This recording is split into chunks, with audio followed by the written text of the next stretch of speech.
ಇವತ್ತು ನಾವು ಓದಬೇಕು ಅಂತ ಸ್ಟಡಿ ಕೆಫೆಗೆ ಹೋಗ್ತಾ ಇದ್ದೀವಿ. ಅದು ನನ್ನ ಹಾಸ್ಟೆಲಿಂದ ಒಂದು ಸ್ವಲ್ಪ ದೂರ ಅಷ್ಟೇ. ಅಲ್ಲಿಂದ ಮುಗಿಸ್ಕೊಂಡು ಏನಾದರೂ ಆಚೆ ತಿನ್ಕೊಂಡು ಬರೋಣ ಅಂತ ಪ್ಲ್ಯಾನ್ ಮಾಡಿದ್ವಿ.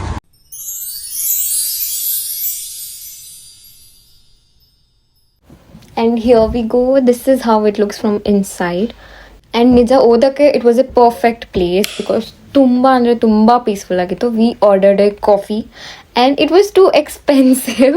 ಸೊ ಅಲ್ಲಿಂದ ಹೊಟ್ಟೆ ಹಸಿತಿತ್ತು ಅಂತ ಓದ್ಕೊಂಡೆಲ್ಲ ಹೊರಟ್ವಿ ಬೇರೆ ಕಡೆ. ಬಿಕಾಸ್ ಕ್ವಾಂಟಿಟಿ ಕಡಿಮೆನೇ ಇತ್ತು ಬಟ್ ತುಂಬ ದುಡ್ಡು ಜಾಸ್ತಿ ಇತ್ತು. I don't want to spend that much. Responsible kid ಆಗಬೇಕು, ಅಷ್ಟೊಂದೆಲ್ಲ ಖರ್ಚು ಮಾಡಬಾರ್ದು.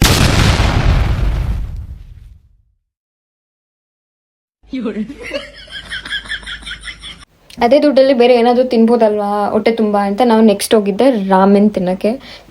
ಎಂಟ್ರೆನ್ಸ್ ಎಷ್ಟು ಮೆಸ್ಮರೈಸಿಂಗ್ ಅನಿಸ್ತು ಗೊತ್ತಾ ನನಗೆ. It was fabulous.